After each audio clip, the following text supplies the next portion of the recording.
Hello and welcome to ET Garage. Today's video isn't about the vet. It's about me fooling around on this damn thing.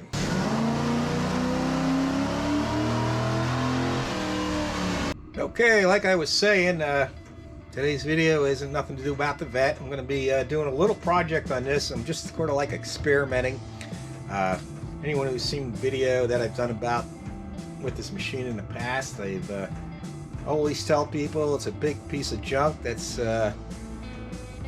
saved my butt many times. Right now I really don't have anything going on, like I was saying, and I'm going to do a little experiment, and I'll move the camera around and show you what I got going on here. Okay, what you see here is a this old Vise that I had. I inherited this from my father, I believe. And it's been around for a long time. Recently I cleaned it up, and I tried to machine the surface best I could because it was in really rough shape. These aren't hardened jaws, and I machined it, and it has a machined finish on it, and it's good enough for what it's used for. Like it's not the same as a lockdown vise, so you can't really do heavy-duty milling in it. It's really, in my opinion, better for uses for a drill press, where you need to drill something at an angle. You can adjust the angle on this, and the reason I have it mounted up on top of these 1, 2, 3 blocks real high like that is this table doesn't raise or lower, so, and this head is fixed, so I can lower and raise this so far. If I were to put these on the side, it's not going to go far enough for what I want to do. And what I want to do is put a ground surface on this, and I'm going to attempt it by using that right there, which is really made for a drill or a high-speed grinder, air grinder type of attachment. And I'm going to use a 1/4 inch collet, and that is going to all slip right up in here like that. And then I'll use a drawbar to, that's how you tighten the clamp. These collets basically acts like a clamp when you draw it up. So I'm going to go ahead and do that.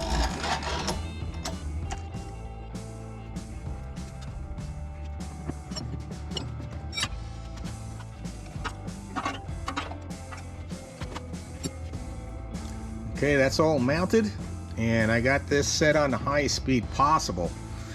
Now, another way I could do it would be to, I actually have this gigantic sucker, which is kind of very big for this machine. It definitely, I've used it, and to do a large piece of material, and even though it works, it isn't the greatest.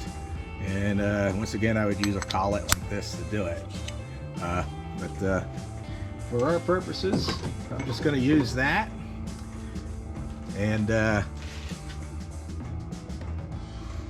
And hope it works. Let me move this camera around because the tripod is in the way of the handle that I need to rotate. So hold up a second. All right, here we go. We should be ready to go. I'm going to bring this down, just touch it. That in, and then get this sucker spinning. I have this on the highest speed, so it actually takes a little bit to get the speed up and going. So here we go.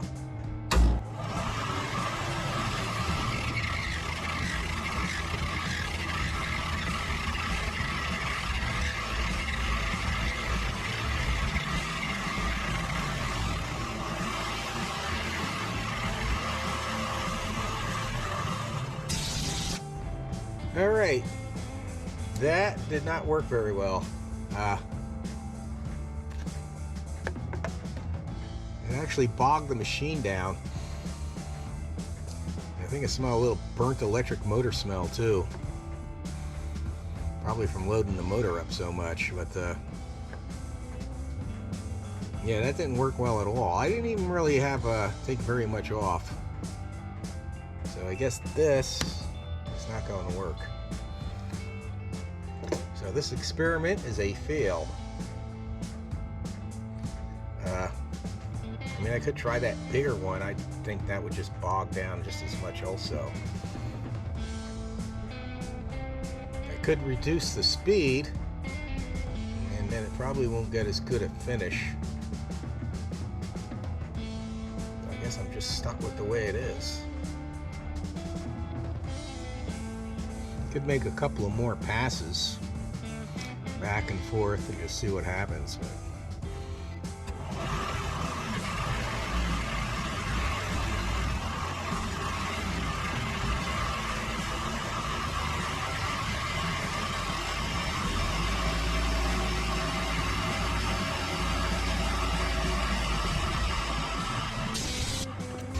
okay, this thing was able to pick up a lot more RPM, but still really not happy with the finish that I was looking for. The real question is, how square is it? Because if you do mount something in the milling machine, use this in the milling machine and use the top surface to set the square at, you want this as square as possible. So I could stick a gauge in here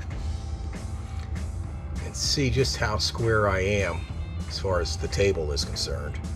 I'm not sure if it's worth it for this, because anything I set up in here I'm going to square anyway. But let me get this off and we'll take a look at it and see how it came off.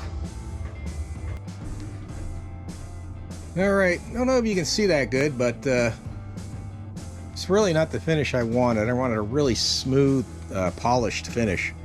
It is good enough for what I use this for, so that's a good thing. Could clean this up a little bit more, the file. Really what's important, that it's square. A piece, when I do clamp a piece in there, it'll sit square. One other thing I need to square up on this though would be the jaws, and right here. And the best way I could do that is just leave it, because it's really, like I said, no matter what I mount in here, I'm gonna have to square it up anyway. But I think I totally taxed my machine as far as the RPM. Anyone seen that at the first pass? It just didn't get up to speed. The second pass, I let it run a little longer and I got up to a better speed. I definitely could see all the grinding dust coming off of there. Oh well. I guess I ain't gonna say it's a fail, but it ain't a success either. It's not what I wanted. But anyway, this is better than what it was. If you've seen this, I wish I had some before pictures of what this surface was like. It was all beat up, like it was hammered on and everything else. So in a way it's a success, in a way it's not. Well, I hope that was interesting in some way, this video, but most people are interested in the vet. Don't worry, I got more projects coming up on it. Should have this on the dyno soon. So when I get it on the dyno, of course, I'll have a video, hopefully a track day video, and I got a car show this weekend, and a bunch of other things. I want to do some more videos with the super clean products that they sent me. And that's about it for now, though. So I want everybody to have a great day, and God bless.